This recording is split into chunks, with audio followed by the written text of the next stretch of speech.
High viewers, good afternoon. Welcome to smart investor. వరుస 3 రోజుల నష్టాల తర్వాత మార్కెట్స్ ఇవాళ కొద్దిగా చాపీ సెషన్ లో ట్రేడ్ అవుతున్నాయని చెప్పుకోవచ్చు. నిఫ్టీ ప్రస్తుతానికి 24 పాయింట్ల నష్టంతో 8086 పాయింట్ల దగ్గర ట్రేడ్ అవుతుంది. సెన్సెక్స్ 66 పాయింట్ల నష్టంతో 26331 పాయింట్ల దగ్గర ట్రేడ్ అవుతుంది.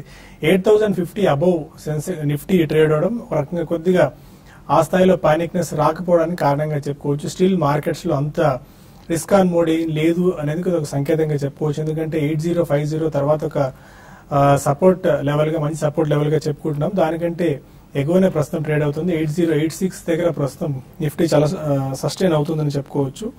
ఇక ఇంటర్నేషనల్ ఫ్యాక్టర్స్ మేజర్ గా ఇవాళ ఒక కీ రోల్ ప్లే చేయబోతున్న ఈ వారం అంతా federal meeting, FOMC meeting start అయింది. ఇవాళ రేపు జరగబోతుంది. రేపు దానికి సంబంధించిన మినిట్స్ ఎలా ఉండబోతున్నాయి, వడ్డీ రేట్లు పెంచారా లేదా, అండ్ ఫ్యూచర్ గైడెన్స్ ఎలా ఉండబోతుంది సంబంధించిన సమాచారాన్ని మనకు జానెట్ ఎల్లన్ ప్రకటించే అవకాశం ఉంది. దాని తర్వాత క్లియర్ గైడెన్స్ రావచ్చు కాబట్టి అంతవరకు మార్కెట్లు ఆచితూచి స్పందిస్తున్నాయి. అండ్ బ్యాంక్ ఆఫ్ జపాన్ కి సంబంధించిన మీటింగ్ కూడా రేపు స్టార్ట్ కాబోతుంది. దాని మినిట్స్ ఎలా ఉంటాయి, వాళ్ళు ఎలాంటి డెసిషన్ తీసుకున్నారని చెప్పి మనకు తెలుస్తుంది. అందుకే ఈ వారం మేజర్ డెసిషన్స్ ఉన్నాయి కాబట్టి అంతర్జాతీయ మార్కెట్ నుంచి దాన్ని బట్టి ఓవరాల్ గా ఇంటర్నేషనల్ మార్కెట్స్ అన్ని కూడా కాస్త చాపీ ఆ నెగిటివ్ బయస్ తోనే ట్రేడ్ అవుతూ వస్తున్నాయి. మన మార్కెట్స్ కూడా అదే పరిస్థితి మనం చూస్తున్నాము. కొద్దిసేపు క్రితమే జర్మన్ బాండ్ యీల్డ్ రిటర్న్స్ కూడా చూసాం. 10 ఏళ్ల German bond yield return negative లోకి ఫస్ట్ టైం జీరోలోకి వెళ్ళింది. ఇది కూడా దీన్ని బట్టి చూసుకున్నట్టయితే బ్రెక్సిట్ ఇంపాక్ట్ ఎలా ఉండొచ్చు, అండ్ యూరోపియన్ మార్కెట్స్ కానీ లేకుంటే మిగిలిన మార్కెట్స్ లో కానీ బ్రెక్సిట్ ఇంపాక్ట్ కొద్దిగా ఎక్కువగానే ఉంటుందేమో అన్న ఒక ఆందోళన మార్కెట్స్ లో కనిపిస్తుంది. అదొక సంకేతంగానే ఇదొక చెప్పుకోవచ్చు. అండ్ ఇవాళ మేజర్ సెక్టార్స్ ఆర్ స్టాక్స్ చూసుకున్నట్టయితే డెట్ రిటర్న్ స్టాక్స్ అన్ని, అంటే చిన్న పెన్నీ స్టాక్స్ ఆర్బీఐ సంబంధించి కొత్త దీన్ని తీసుకొచ్చే అవకాశం ఉంది కాబట్టి, అంటే అసెట్స్ కి సంబంధించి దాంతో JP power, JP infra, Unitech, GVK power, GMR infra, Lanco infra లాంటి చిన్న చిన్న పెనీ స్టాక్స్ అన్ని సబ్ 10 రూపీస్ ఉన్న స్టాక్స్ అన్నింటిలో కూడా ఇవాళ మొమెంటం వచ్చి బాగా పెరిగాయి.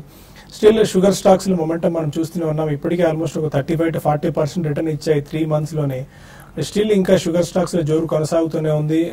బనారీ Amman sugars 4%, Shree Renuka sugars 8%, Triveni engineering 2%, Dalmia sugars 4%, Dhampur sugars 2%, and Ugar sugars 20%, upper Ganges 17% profits తో ఈ స్టాక్స్ ట్రేడ్ అవుతున్నాయి. ఇక స్టాక్స్ అండ్ న్యూస్ గా కేపీఐటీ టెక్నాలజీస్ 8% వరకు ఇవాళ క్రాక్ అయింది. Delta Corp, Havells India, Rajesh exports లాంటి షేర్స్ లో ఇవాళ మొమెంటం కనిపించింది బికాస్ ఆఫ్ సమ్ న్యూస్ వల్ల. అండ్ ఫర్టిలైజర్ స్టాక్స్ లో కూడా ఇవాళ చాలా స్ట్రాంగ్ గా పాజిటివ్ గా రియాక్ట్ అవుతున్నాయి. ఎందుకంటే ప్రభుత్వం నుంచి రావాల్సిన బకాయిలు, ఏదైతే ఫర్టిలైజర్ సబ్సిడీకి సంబంధించిన బకాయిలు ఉన్నాయో అవన్నీ కూడా మెల్లగా రిలీజ్ చేస్తుంది గవర్నమెంట్. దాని నేపథ్యంలో దీపక్ ఫర్టిలైజర్స్ ఆల్మోస్ట్ ఒక 700 crores ప్లస్ రావాల్సింది. దానివల్ల దీపక్ ఫర్టిలైజర్స్ ఒక 6%, మ్యాంగ్లూర్ కెమికల్ 6%, నేషనల్ ఫర్టిలైజర్స్ ఒక 6%, జిఎన్ఎఫ్సి ఒక 2% వరకు పెరగడం మనం చూస్తున్నాం. ఇక్కడ నుంచి ట్రెండ్ ఎలా ఉండొచ్చు, 8090 ప్రస్తుతం దగ్గర ట్రేడ్ అవుతుంది కాబట్టి ఒకవేళ 81 అబోవ్ ట్రేడ్ అవుతుంటే మార్కెట్ ఇక్కడ నుంచి మళ్ళీ ఏమన్నా పాజిటివ్ జోన్ లోకి రావచ్చా అనే అంశాలతో మనతో డిస్కస్ చేసేందుకు ఇద్దరు అనలిస్టులు సిద్ధంగా ఉన్నారు. Good afternoon both of you sir. 8090 దగ్గర ప్రస్తుతం ట్రేడ్ అవుతుంది. ఎలా ఉండొచ్చు గోయింగ్ ఫార్వర్డ్ ట్రెండ్? ఇప్పుడు ఉన్న పరిస్థితుల్లో మార్కెట్ ఏదంటే కన్సాలిడేషన్ లో ఒక కరెక్షన్ మనం చూసాం లాస్ట్ 3 రోజులుగా. అయితే గ్లోబల్ ఈవెంట్స్ తర్వాత ఈ రోజు యుఎస్ లో మనకి ఎఫ్ఐఎంసీ మీట్ ఉంది. తర్వాత గ్లోబల్ మార్కెట్స్ అన్ని కూడా బాగా వీక్ ఉన్నాయి. ఇంకా చెప్పాలంటే మందే కొంచెం అవుట్ పర్ఫార్మ్ చేస్తుంది. కాబట్టి 8080 అనేది కీలకమైన సపోర్ట్ గా నిన్న కూడా చూసాము. అక్కడ నుంచి మార్కెట్ లో రివర్స్ కావడం చూసాము. అంటే క్లోజింగ్ కి బాగా నిన్న రికవర్ అయింది. ఈ రోజు కూడా 8080 అనేది కీలకమైన సపోర్ట్ గా ఉంటుంది. ఒకవేళ అది కానీ బ్రేక్ అయితే అప్పుడు మార్కెట్ లో ఒక డౌన్ ట్రెండ్ అనేది, ఇంకొక next leg of down trend ఉంటుంది. అప్పటి వరకు మాత్రం మార్కెట్ ఇదే రేంజ్ లో ఉంటుంది. అయితే ఈ రోజు ఇంట్రెస్టింగ్ ఏంటంటే మొత్తం ఇండెక్స్ పరంగా చెప్పాలంటే పెద్దగా మార్పులు మనం చూడలేదు. ఫ్లాట్ గా ట్రేడ్ అవుతుంది. అయితే మొత్తం ఏవైతే హై డెట్ కంపెనీస్ ఉన్నాయో అవన్నీ కూడా ఆర్బీఐ గైడ్ లైన్స్ వల్ల చాలా బెనిఫిట్ పొందొచ్చు అనే ఒక స్పెక్యులేషన్ తో బయింగ్ జరుగుతుంది. అయితే ఇది ఒక మంచి అవకాశం. ఎవరైతే ఇన్ని రోజులు ఇటువంటి స్టాక్ లో స్టక్ అయి ఉన్నారో వాళ్ళు బయటపడడానికి మంచి అవకాశం. ఇందులో 1-2 క్వాలిటీ స్టాక్స్ ఉండొచ్చు, బట్ వాటిలో పొజిషన్ హోల్డ్ చేసుకోమని చెప్తాను. బట్ ఏవైతే మరీ అంటే బిజినెస్ పరంగా ఎటువంటి బిజినెస్ లేకుండా డెట్ అనేది ఏ రోజుకు ఆ రోజు పెరుగుతూ వస్తున్న కంపెనీస్ కి దూరంగా ఉండమని చెప్తాను. ఈ బయింగ్ అనేది అలోక్ కానీ తర్వాత మనకి జేపీ అసోసియేట్స్, యూనిటెక్, ఇటువంటి వాటిలో చాలా రోజుల తర్వాత GVK, జీవీకే ఇవన్నీ కూడా మొత్తం ఓవరాల్ లిస్ట్ గా చూసుకుంటే మొత్తం డెట్ బేస్డ్ కంపెనీసే పెరిగాయి. అంటే మామూలుగా ఏదంటే డెట్ బేస్డ్ కంపెనీ పెరుగుతుంది, ఆర్బీఐ గైడ్ లైన్స్ అనేది అది అది అది ఇమీడియట్ గా అయితే వీటి మీద ఎఫెక్ట్ ఉండకపోవచ్చు, అంటే పాజిటివ్ ఎఫెక్ట్ ఉండకపోవచ్చు. బట్ లాంగ్ టర్మ్ లో కొన్ని కంపెనీస్, రియల్ బిజినెస్ గ్రోత్ ఉన్న కంపెనీస్ కి ఇది బెనిఫిట్ పొందుతుంది తప్ప క్లాసిఫికేషన్ మాత్రమే. అది కూడా బిజినెస్ గ్రోత్ ఉండాలి. బిజినెస్ గ్రోత్ లేని వాటికి మాత్రం ఎంత చేసినా కూడా పెద్దగా కంపెనీలో ఫండమెంటల్స్ ఇంప్రూవ్ కానంత వరకు పెద్దగా పెరగకపోవచ్చు. బట్ ఏదైనా కూడా ఇటువంటి స్టాక్స్ లో ఉన్న వాళ్ళు కొంచెం కొంతకాలం వెయిట్ చేసి ర్యాలీస్ ఎగ్జిట్ కమ్మంటాను. బట్ ఓవరాల్ గా ఈ రోజు మార్కెట్ కానీ క్లోజింగ్ బేసిస్ లో కూడా 8080 అని చెప్తాను. 8080 కానీ బ్రేక్ అయిందంటే F&O స్టాక్స్ లో కొంచెం సెల్లింగ్ అనేది కొంచెం ఎక్కువ కావడానికి అవకాశం ఉంది. ఓకే, మిగిలిన టెక్నికల్స్ ఏం సూచిస్తున్నాయి రాజేంద్ర గారు? బేసికలీ ఐ థింక్ మనకి మొన్నటి గ్యాప్ ఏదైతే ఉందో, నిన్నటి గ్యాప్ 8125 అండ్ 8162 అనేది ఒక గట్టి రెసిస్టెన్స్ పాయింట్ గా మనం చూస్తాం చార్ట్స్ ప్రకారం. అండ్ 20-డే మూవింగ్ యావరేజ్ మనం చూస్తే కనుక 8065 దగ్గర ఉంది. సో ఆల్మోస్ట్ రేషియో చెప్పిన లెవెల్లోనే ఓ 15 పాయింట్స్ అటు ఇటుగా ప్రాబ్లీ ఆ బ్రేక్ డౌన్ అనేది అవ్వకూడదు. సో ఇన్ఫాక్ట్ ఇది బ్రేక్ డౌన్ అయింది అంటే ఫర్దర్ డౌన్ ట్రెండ్ వచ్చే ఛాన్స్ ఉంది. సో ఇంతకుముందు ఏదైతే రెసిస్టెంట్ పాయింట్స్ అనుకున్నాం ప్రాబ్లీ ఒక మైనర్ సపోర్ట్స్ గా మనం చూడొచ్చు. సో 7992 ఒక సపోర్ట్ పాయింట్ గా, అండ్ అదేవిధంగా 50-డే మూవింగ్ యావరేజ్ చూస్తే కనుక 7905 రెండు సపోర్ట్ పాయింట్స్ అవుతాయి 8065 కింద క్లోజింగ్ బేసిస్ లో. But as of now probably కొద్దిగా సైడ్ వేస్ ఉండి కొద్దిగా టైం కరెక్షన్ అయ్యే అవకాశం ఎక్కువ ఉంది మార్కెట్ లో. ఎందుకంటే పార్టిసిపేషన్ అంతా it's going in to Penney stocks, like ఇప్పుడు మీ ఇద్దరు చెప్పినట్టు కూడా ఆల్ పెన్నీ స్టాక్స్ లోకి, లేకపోతే sector specific like sugar, fertilizers, వీటిలో యాక్షన్ ఎక్కువ ఉంది. సో వీటిలో ప్రాబ్లీ ఎనీ టైమ్ యాక్షన్ ఉన్నప్పుడు మనం ఎవ్రీ టైం చూసింది ఏంటంటే ప్రాబ్లీ 3 or 4 days యాక్షన్ ఉండి తర్వాత ఫిజిల్ అవుట్ అయిపోయి మేబీ మళ్ళా ఫ్రంట్ లైన్ కి వచ్చే ఛాన్స్ ఎక్కువ ఉంది. సో ఈ లోపల కన్సాలిడేషన్ అయ్యే ఛాన్స్ మార్కెట్ ఎక్కువ ఉంది. మేబీ బై ఆన్ డిప్స్ గానే మార్కెట్ చెప్పుకోవచ్చు. 7972 అండ్ 7905 మధ్యలో I think one should start buying. అదేవిధంగా short term traders or long లో ఎవరైతే ఉన్నారో probably if they want to book profits, నిన్నటి గ్యాప్ ఏదైతే ఉందో 8165 నుంచి 8180 మధ్యలోకి వస్తే కనుక ఒకసారి సెల్ చేయడం బెటర్. అదేవిధంగా బ్యాంక్ నిఫ్టీ చూస్తే కనుక మనకి 17,365 అనేది చాలా strong support. In fact resistance zone ఇప్పుడు 17,815 ఏదైతే సేమ్ నిన్నటి గ్యాప్ డౌన్ ఉందో అది రెసిస్టెన్స్ పాయింట్ అవుతుంది. అదేవిధంగా 20-డే మూవింగ్ యావరేజ్ అయితే ఉందో 17,341.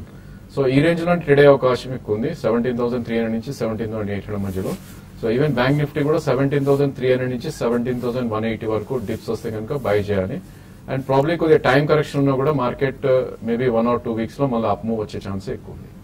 ఓకే, యూరోప్ మార్కెట్స్ లో నుంచి కొద్దిగా రికవర్ అయ్యాయి. దాని ఇంపాక్ట్ మన మార్కెట్స్ కూడా అదే చూస్తున్నాం. 8090 దగ్గర ప్రస్తుతం నిఫ్టీ ట్రేడ్ అవుతుంది 18 పాయింట్స్ డౌన్తో. ఒక 10 to 12 పాయింట్స్ జంప్ ఇప్పుడే ఈ 5 to 10 minutes లో మనం చూసాం. కొంతమంది కాలర్స్ లైన్ లో ఉన్నారు. ఫస్ట్ కాలర్ హైదరాబాద్ నుంచి సుధాకర్ రెడ్డి. హలో, అడగండి సుధాకర్ గారు. ఎస్బీఐ వేదాంత. ఓకే, తీసుకున్నారా, తీసుకుందాం అనుకుంటున్నారా? సార్ ఎస్బీఐ ఒక 550, ఐడియా 725 తీసుకున్నాను సార్ 105 లో. ఓకే, వేదాంత వచ్చేసి 300 తీసుకున్నాం 95 లో. Okay, state bank of India. మరి ప్రాబ్లీ స్టేట్ బ్యాంక్ ఇండియా చూస్తే కనుక ఒక ట్రేడింగ్ జోన్ లో ఉంటుందండి. 195 నుంచి మేబీ 200-డే మూవింగ్ యావరేజ్ 210 దగ్గర రెసిస్టెన్స్ ఉండే ఛాన్స్ ఉంది. సో ఈ రేంజ్ లో ఉంటుంది కాబట్టి మేబీ మార్కెట్ కొద్దిగా రికవర్ అయ్యి 215, 218 వస్తే కనుక మీరు కొద్దిగా ప్రాఫిట్ బుక్ చేయాలి. అదేవిధంగా ఎగ్జిస్టింగ్ పొజిషన్ మాత్రం మీరు డెఫినెట్లీ 195 కింద క్లోజింగ్ బేసిస్ లో మీరు స్టాప్ లాస్ పెట్టుకోవాలి. ఇన్ఫాక్ట్ ఐడియా చూస్తే కనుక ప్రాబ్లీ ఇది ఒక డౌన్ ట్రెండ్ లోకి వచ్చిన స్టాక్ ఇది. సో 4 month లో ఏదైతే ఉందో 9720 అది కట్ అయిందంటే probably further down side maybe 85 and 82 దాకా వచ్చే ఛాన్స్ ఉంది. సో ఐడియా నుంచి మీరు స్టాప్ లాస్ స్ట్రిక్ట్లీ 97 కింద పెట్టుకుని ఏమాత్రం పుల్ బ్యాక్ వచ్చి 102, 103 వస్తే కనుక స్వల్ప నష్టాలున్నా కూడా మీరు బుక్ చేయండి. అండ్ ఇంకో stock Vedanta probably I think ఇది కొంచెం సైడ్ వేస్ నుంచి అప్ ట్రెండ్ లో ఉన్న స్టాక్ ఇది. ఐ థింక్ మెటల్ స్టాక్స్ అని కొద్దిగా పర్ఫార్మ్ చేస్తున్నాయి. 114 కరెంట్ మార్కెట్ ప్రైస్ ఉంది. మీరు ట్రేడింగ్ స్టాప్ అరౌండ్ 104.90 కింద పెట్టుకుంటే మేబీ నెక్స్ట్ స్టాప్ మూవ్ లో ఇది 122 నుంచి 126 దాకా వెళ్లే అవకాశం ఎక్కువ ఉంది. విజయవాడ నుంచి మూర్తి మరో కాలర్. అడగండి మూర్తి. హలో హలో, అడగండి మూర్తి, వినిపిస్తుంది. నమస్తే అండి శేష్ గారు. నా దగ్గర ఇండియా సిమెంట్ 93లోను, ప్రిజం సిమెంట్ 90 రూపాయల్లోనూ ఉన్నాయండి. వీటికి ఎంత టార్గెట్ ఎక్స్పెక్ట్ చేయొచ్చు? తర్వాత నాకు ఒక చిన్న డౌట్ సార్. ఈ మధ్య సిఎన్బిసి అవార్డు లో శర్మ గారు అనే అనలిస్ట్ 2 షేర్లు రికమెండ్ చేశాడండి. అదేంటంటే టాటా మెటాలిక్స్, రెండోదేమో అజ్మీరా రియాలిటీ. ఈ రెండిట్లోనూ ఫండమెంటల్ చూస్తే నాకేం కనిపించలేదు. అజ్మీరా రియాలిటీ రోజు 5% అప్పర్ సీరియల్ లో పెరుగుతూనే ఉంది. దాని టార్గెట్ ఆయన 2 చెప్పాడు. ఈ 2 ఇలా చెప్తే ఎప్పుడో ఇన్వెస్టర్స్ ముగిపోతారు కదా, మీ అభిప్రాయం చెప్పండి సార్. ఓకేనండి. అంటే ఫస్ట్ మీరు ఇండియా సిమెంట్స్ అంటే ఇండియా సిమెంట్ చాలా రోజుల తర్వాత ఒక అప్ ట్రెండ్ అనేది వచ్చిందండి. ఇన్ని రోజులు చూసాము ఓవరాల్ సిమెంట్ ప్యాక్ లోనే అంటే ఎక్కువ పెరగని స్టాక్ అంటే ఇండియా సిమెంట్ అని చెప్పొచ్చు. ఈ ట్రెండ్ అనేది కొనసాగి క్లోజర్ గా 120 దాకా పెరిగే అవకాశం ఉందండి. ఒక్కోసారి ఏంటంటే ఇటువంటి వీక్ స్టాక్స్ కూడా ఇంకా అంతకు మించి కూడా పెరగవచ్చు. బట్ ఉన్న వాటిలో మాత్రం ఇండియా సిమెంట్స్ కొంత వీక్ ఉన్న సిమెంట్ అని చెప్పొచ్చు. ప్రిజమ్ సిమెంట్ విషయానికి వస్తే ఇది కూడా చూసాం, ఇది ఒక 55-60 రూపీస్ నుంచి ఒక మంచి అప్ ట్రెండ్ ఉంది. అయితే లాస్ట్ కొన్ని రోజులుగా ఇది కన్సాలేషన్ లో ఉందండి. అయితే ఇది దీని టార్గెట్ కూడా చెప్పాలంటే క్లోజర్ గా ఇది కూడా 120 ఆ లెవెల్స్ దాకా రావచ్చు. బట్ ఇమీడియట్ గా అయితే మాత్రం ఈ 2 సిమెంట్ స్టాక్స్ కొంచెం ఈ లెవెల్ ఆగడానికి అవకాశం ఉంది. మరి ముఖ్యంగా ప్రిజమ్ సిమెంట్ అయితే కరెంట్ లెవెల్స్ 96-98 లెవెల్స్ లో ఆగొచ్చు. బట్ ఇండియా సిమెంట్స్ మాత్రం ఇప్పుడే బ్రేక్అవుట్ వచ్చింది కాబట్టి ఇంకా కొంచెం పెరిగే అవకాశం ఉంది. కాబట్టి మీరు షార్ట్ టర్మ్ కోసం మీరు హోల్డ్ చేయమని చెప్తాను. తర్వాత అజ్మీరా రియాలిటీ ఒకటి ఫండమెంటల్స్ అనే కాకుండా అండి లాస్ట్ కొన్ని రోజులుగా అంటే లాస్ట్ 1 మంత్ గా మనం చూసాము రియాలిటీ స్టాక్స్ అన్ని కూడా మనకి డిఎల్ఎఫ్ కానీ తర్వాత హెచ్డిఎల్ తర్వాత ఇండియా బుల్స్ రియల్ ఎస్టేట్ ఇవన్నీ కూడా 30-40% పెరిగాయి. ఈవెన్ ఉన్న వాటిలో అజ్మీరా రియాలిటీస్ మీరు అన్నట్టుగా ఫండమెంటల్స్ పెద్దగా ఎంకరేజింగ్ లేవండి. బట్ ఏదైనా స్పెక్యులేటివ్ బెట్టింగ్ లో మధ్య ఇటువంటి స్పైక్స్ వస్తుంటాయి. బట్ ఏదైనా కూడా దీని ఫ్యూచర్ ఏ విధంగా ఉంటుందని చెప్పడం అయితే ఇప్పుడే కష్టం. బట్ ఓవరాల్ గా చెప్పాలంటే మాత్రం కరెంట్ లెవెల్స్ లో ఇది 166 ఆ లెవెల్ దాకా పెరిగే అవకాశం కనపడుతుంది. ఓకే, ఇక మరిన్ని కాల్స్ అండ్ ఈమెయిల్స్ చూసే ముందు ఒక చిన్న బ్రేక్ తీసుకుందాం.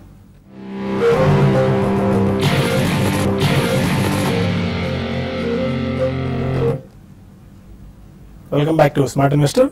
మరో కాలంలో విజయవాడ నుంచి వెంకటేశ్వరరావు టెలిఫోన్ లైన్ లో ఉన్నారు. నమస్కారం అండి, చెప్పండి. ఓకే, సెకండ్ స్టాక్ ఏంటండి?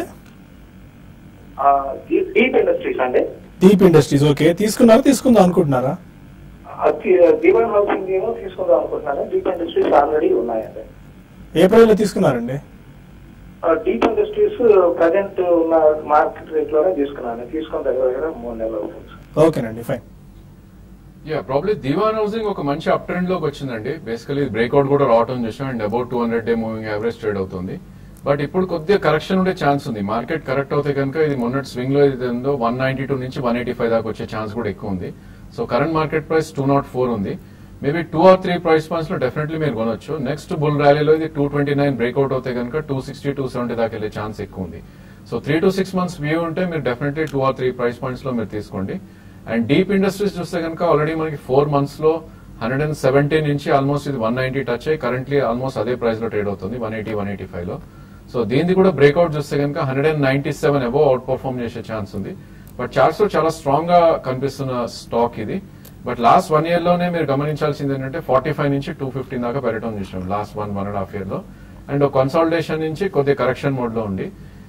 ఉన్న స్టాక్ ఉంచండి. మేబీ డీప్ కరెక్షన్ వచ్చి 150-155 వస్తే కనుక మీరు యావరేజ్ చేయొచ్చు. అదేవిధంగా 197 కనుక కట్ అయ్యి అరౌండ్ 240-245 వస్తే కనుక మీరు కొద్దిగా ప్రాఫిట్ బుకింగ్ అనేది చేయొచ్చు. తిరుపతి నుంచి సుధాకర్ మరో caller. Hello, good afternoon sir. PGR energy అలాంటి ఉంది, 100 షేర్స్ ఉన్నాయి. ఆ తర్వాత వివి మెట్లాబ్స్ 80 రూపీస్ లో 500 షేర్స్ ఉన్నాయి. పర్ఫార్మెన్స్ లేదు. దీన్ని నమ్మేసి బోధల్ కెమికల్స్ హరిత సీటింగ్ కొనాలనుకుంటున్నాను. ఈ tries by PGR energy and VV med labs. అంటే మీరు ఇప్పుడు కాదు కొన్ని ఏళ్ల నుంచి మీరు వీటిని మీరు హోల్డ్ చేస్తున్నారండి. బట్ ఏదైనా కూడా అంటే బీజీఆర్ ఎనర్జీ కూడా మీరు అన్నట్టుగా అంత పెద్దగా పర్ఫార్మెన్స్ అనేది లేదండి, ఒక రేంజ్ లోనే ఉంది. బట్ ఓవరాల్ గా ఏంటంటే ఇప్పుడు మళ్ళీ ఇక్కడ నుంచి మీరు దీంట్లో నుంచి ఎగ్జిట్ అయిపోయి మీరు హరిత సీటింగ్ తర్వాత బోడాల్ కెమికల్స్, ఇవి బోడాల్ కెమికల్స్ రీసెంట్ గా చూస్తే ఒక 20 రూపీస్ నుంచి బాగా పెరిగిన స్టాక్ అండి. అయితే ఇక్కడ నుంచి ఇంకా పెరగడానికి పొటెన్షియల్ ఉన్నా కూడా ఏంటంటే రిస్క్ అనేది కూడా ఉంటుంది కాబట్టి దాన్ని దృష్టిలో పెట్టుకొని. బట్ ఏదైనా కూడా మీరు సెలెక్ట్ చేసుకున్న 2 స్టాక్స్ కూడా Haritha seating and Bodal chemicals compare to BGR energy వీటితో కంపేర్ చేసుకుంటే కొంచెం పర్ఫార్మెన్స్ ఉన్న స్టాక్సే. మీరు కొంచెం కరెక్షన్స్ లో మాత్రం బై చేసుకోండి, ఇమీడియట్ గా కాకుండా కొంచెం వీటి స్టాక్స్ లో కరెక్షన్స్ వచ్చినప్పుడు మీరు బై చేసుకోమని చెప్తానండి. అనంతపురం నుంచి అంజన్ మరో కాలర్. అడగండి అంజన్ గారు. సార్ నమస్కారం సార్. నమస్కారం అండి. సార్ 2 స్టాక్స్ 6 months కోసం ఏదైనా రికమెండ్ చేయండి సార్, మంచి స్టాక్స్ ఫ్రెష్ గా చెప్పండి సార్. మంచి స్టాక్స్ అంటే రెగ్యులర్ గా చెప్తున్నా అండి, మీరు ఏదైనా స్టాక్స్ ట్రాక్ చేస్తున్నారా? అదే ఫ్రెష్ గా చేస్తున్నాను, 4-5 weeks చేస్తున్నాను. 2 స్టాక్స్ ఏమన్నా ఫ్రెష్ గా తీసుకునేదానికి సార్. ఓకే, చూడండి ఫ్రెష్ గా అంటే ఇప్పుడు మన మార్కెట్ లో ఏ రోజుకి ఆ రోజు మార్క్ చూస్తున్నామండి. లాస్ట్ ఒక 1 week back Snowman logistics recommend చేయడం జరిగింది. ఇప్పుడు కూడా స్నోమెన్ లాజిస్టిక్స్ నే మీరు కరెంట్ అవర్స్ లో కాకుండా చిన్న కరెక్షన్స్ వచ్చినప్పుడు కూడా మీరు దీన్ని బై చేసుకోమంటాను. KNR కన్స్ట్రక్షన్ ఒకటి ఈ స్టాక్ ఉందండి. ఇది ఫండమెంటల్ పెద్దగా ట్రేడింగ్ యాక్టివిటీ ఉంది, గతంలో కూడా చెప్పాను, రిపీటెడ్ గా మళ్ళీ కూడా అవే చెప్తూ ఉంటాం. తర్వాత మహీంద్రా హాలిడేస్ అనే స్టాక్ ఒకటి ఉందండి, ఫండమెంటల్ కూడా చాలా స్ట్రాంగ్ కౌంటర్. దీన్ని కూడా మీరు ఇన్వెస్ట్మెంట్ కోసం, ఇవన్నీ ఏంటంటే ట్రేడింగ్ పరంగా కాకుండా ఇన్వెస్ట్మెంట్ కోసం మంచి స్టాక్స్ అండి. కాబట్టి మహీంద్రా హాలిడేస్ కానీ, KNR కన్స్ట్రక్షన్ కానీ, తర్వాత స్నోమెన్ లాజిస్టిక్ కానీ వీటిలో మీకు ఈక్వల్ గా ఇన్వెస్ట్ చేయండి, లేకపోతే 2-3 సెలెక్ట్ చేసుకుని ఇన్వెస్ట్ చేసుకోమని చెప్తాను. రెగ్యులర్ గా మీరు అంజన్ గారు ప్రాఫిట్ యువర్ ట్రేడ్ వెబ్సైట్ కూడా వాచ్ చేయండి. ఒక లాస్ట్ 2 days నుంచి ఒక స్టాక్ కూడా రెగ్యులర్ గా రికమెండ్ చేస్తున్నాము ఓపెన్ గానే అందరికి. సబ్స్క్రైబర్స్ కి అయితే ఎటు వాళ్ళు కట్టిన డబ్బులకి స్టాక్ మార్కెట్ రికమెండేషన్స్ వస్తూ ఉంటాయి, ఫ్యూచర్స్ కానీ అదే ఫండమెంటల్స్ కానీ టెక్నికల్స్ కానీ. బట్ ఒక స్టాక్ మాత్రం రెగ్యులర్ గా రికమెండ్ చేస్తున్నాం. మీరు వెబ్సైట్ రెగ్యులర్ గా ట్రాక్ చేయండి. మార్నింగ్ 8:30 to 9:30 మధ్య ప్రాఫిట్ యువర్ ట్రేడ్ ఈ మధ్య మార్కెట్ అప్డేట్స్ కూడా రెగ్యులర్ గా అందులో పోస్ట్ చేస్తూ వస్తున్నాము. ఫేస్బుక్ పేజ్ కూడా అందులో పెట్టాము, ప్రాఫిట్ యువర్ ట్రేడ్ అని. ఆ ఫేస్బుక్ పేజ్ లైక్ చేస్తే కూడా మీకు రెగ్యులర్ మార్కెట్ అప్డేట్స్ ఎప్పటికప్పుడు వస్తూనే ఉంటాయండి. Keep watching that profit your trade website. Last call ఒకటి హైదరాబాద్ నుంచి రాజు. అడగండి రాజు. గుడ్ ఆఫ్టర్నూన్ డెవలప్ అండి. టాటా మెటాలిక్స్, మంగళం డ్రగ్స్ నా దగ్గర ఆల్రెడీ ఉన్నాయండి. ఓకే, మంగళం డ్రగ్స్ ఏమో 60 rupees లో ఉంది, టాటా మెటాలిక్స్ ఏమో 302 rupees లో ఉంది.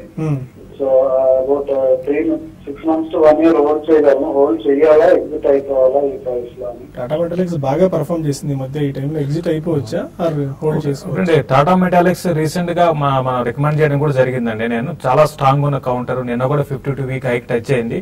ప్రస్తుతం అయితే టాటా మెటాలిక్స్ ఇంకా కొంచెం పెరగడానికి అవకాశం ఉందండి. అయితే మధ్య మధ్యలో కరెక్షన్స్ వస్తాయి. అయితే మార్కెట్ ఇప్పుడున్న సిచ్యువేషన్ లో అంటే ఈ వీక్ తర్వాత నెక్స్ట్ వీక్ అన్ని కూడా గ్లోబల్ గా ఈవెంట్స్ చాలా మార్పులు వచ్చే అవకాశం కూడా ఉన్న ఈవెంట్స్ ఉన్నాయండి. కాబట్టి దాని దృష్టిలో పెట్టుకొని మీరు ఇప్పుడు ప్రస్తుతం ఎగ్జిట్ అయ్యి మళ్ళీ రీఎంటర్ కమ్మని చెప్తాను. మంగళం డ్రగ్స్ విషయానికి వస్తే ఇది చాలా వీక్ ఉందండి. ఇది రీసెంట్ డేస్ లో చూస్తే మనకి ఆల్మోస్ట్ 52 అంటే హై నుంచి బాగా కరెక్ట్ అయింది. ప్లస్ ఇక్కడ నుంచి కూడా ఇంకా కరెక్ట్ కావడానికి ఎక్కువ అవకాశం ఉంది. 140 దాకా వచ్చే అవకాశం ఉంది. కాబట్టి మంగళం డ్రగ్స్ ని మీరు ర్యాలీస్ లో ఎగ్జిట్ కమ్మని చెప్తానండి. ఓకే, ఇక కొన్ని మెయిల్స్ చూద్దాం. మైకేల్ అడుగుతున్నారు, 2-3 స్టాక్స్ అడిగారు, బట్ ఒకటే స్టాక్ తీసుకుందాం అండి. టాటా ఎలక్సీ 100 shares 1900 rupees లో తీసుకున్నారు, పే చేయొచ్చు. ఎందుకంటే టాటా ఎలక్సీ ఆల్మోస్ట్ 5 years లో 700 times అంటే ఆల్మోస్ట్ 7 times రిటర్న్ ఇచ్చింది. ఇప్పుడే రిపోర్ట్ కూడా చూసాను నేను. యా ప్రాబ్లీ ఐ థింక్ మీరు అన్నట్టు ఇది స్టాక్ ఆల్మోస్ట్ చూస్తే కనుక లాస్ట్ 1.5 year లో 975 నుంచి హై 2315 దాకా వెళ్ళి కన్సాలిడేషన్ జోన్ లో ఉందండి. సో ఇలాంటి స్ట్రాంగ్ చార్ట్స్ ఏవైతే ఉన్నాయో ప్రాబ్లీ కొద్ది కన్సాలిడేషన్ తర్వాత మళ్ళీ డెఫినెట్లీ బ్రేక్అవుట్స్ వస్తాయి అండ్ పెరుగుతాయి కూడా. సో మీరు ఉన్న పొజిషన్ అయితే ఉంచండి. మేబీ ఇన్ కేసు మీరు యావరేజ్ చేయాలనుకుంటే 1514 ఏదైతే మంత్లీ చార్ట్ లో 20-day మూవింగ్ యావరేజ్ ఉందో అక్కడ మీరు డెఫినెట్ గా యావరేజ్ చేయండి. 1 to 1.5 year వ్యూ ఉంటే డెఫినెట్లీ మీకు మళ్ళీ 30 to 40% రిటర్న్ అవకాశం ఎక్కువ ఉంది.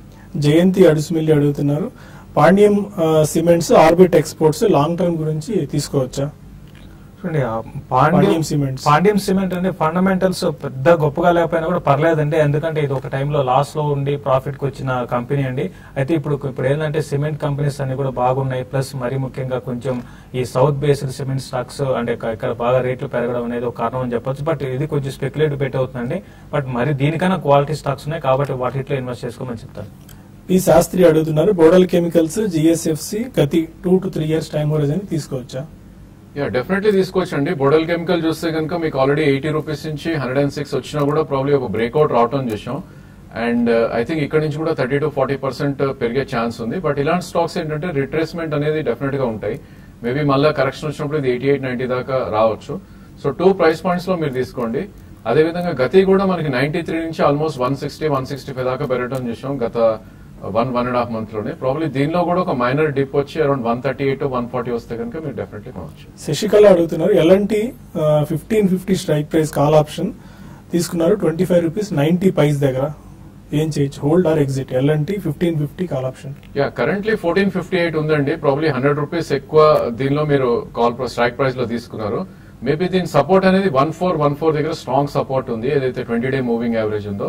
సో 1410 కింద క్లోజింగ్ బేసిస్ లో మీరు స్టాప్ లాస్ పెట్టుకుని ఎగ్జిట్ అవ్వండి. అదేవిధంగా ప్రీవియస్ స్వింగ్ హై 1514 వస్తే కనుక మీరు అక్కడ మీ లాంగ్ పొజిషన్ ఒకసారి ఎగ్జిట్ అవ్వచ్చు. శ్రీచరణ్ అడుగుతున్నారు, బసంత అగ్రో, టెక్స్మో ఎలా ఉంటాయి? టెక్స్మో అయితే మీరు హోల్డ్ చేసుకోవచ్చు అండి. బసంత్ అగ్రో మాత్రం దీనికన్నా క్వాలిటీ స్టాక్స్ ఉంటే వాటిని సెలెక్ట్ చేసుకోమంటారు. Okay, still markets 32 points down తో 8077 దగ్గర ట్రేడ్ అవుతుంది. Any closing trading remarks? Markets అయితే ఇప్పుడే మనకి బ్రేక్ డౌన్ చూసామంటే 8080 బిలో వచ్చింది. మరీ ముఖ్యంగా ఇంకోటి ఏంటంటే యూరోప్ మార్కెట్స్ ఇప్పుడే డే లోస్ కి వచ్చాయి దాదాపు అన్ని ఇండస్ట్రీస్. కాబట్టి మన మార్కెట్ లో దాని పానిక్ అనేది మన మార్కెట్ లో చూస్తున్నాం. కాబట్టి క్లోజింగ్ కూడా పెద్దగా ఇక్కడ నుంచి రికవరీ అయితే ఉండకపోవచ్చు. ఈవెన్ ఫ్యూచర్ కూడా 8080 బ్రేక్ అయ్యే అవకాశాలు ఎక్కువ కనపడుతున్నాయి. బ్యాంక్ నిఫ్టీని ఆల్రెడీ నిన్న షార్ట్ సెల్ ఇవ్వడం జరిగింది. దాని ఇంకా ఈవెన్ కరెంట్ లెవెల్స్ లో కూడా సెల్ చేయమంటాను. ఇక్కడ నుంచి ఒక 200 పాయింట్స్ దాకా ఈ రోజు రేపట్లో రావచ్చు. తర్వాత కొన్ని స్టాక్స్ ఈవెన్ ఐసిఐసిఐ బ్యాంక్ ని కూడా హైయర్ లెవెల్ లో సెల్ చేయమంటాను. రిలయన్స్ ఇన్ఫ్రా అని కొంచెం రిస్కీ ట్రేడర్స్, దీన్ని కూడా సెల్ చేసి 550 దగ్గర స్టాప్ లాస్ పెట్టుకొని 532 అండ్ 528 దాకా రావచ్చు. ఓకే, ప్రస్తుతం ఆర్థిక మంత్రి అరుణ్ జైట్లీ మాట్లాడుతున్నారు జిఎస్టీ సంబంధించి. బెంగాల్లో అంటే ఇవాళ సమావేశం జరిగింది. దాదాపు 22 మంది రాష్ట్రాలకు 22 మంది ఆర్థిక మంత్రులు ఈ జిఎస్టీ సమావేశానికి హాజరయ్యారు. ఎలాంటి టర్న్అవుట్ అవుతున్నాయని మాట్లాడుతున్నారు. బట్ దానికి సంబంధించిన డీటెయిల్స్ మనం రేపు పొద్దున్న బిజినెస్ బ్రేక్ఫాస్ట్ చూద్దాం. ఇది ఇవాల్టి స్మార్ట్ ఇన్వెస్టర్.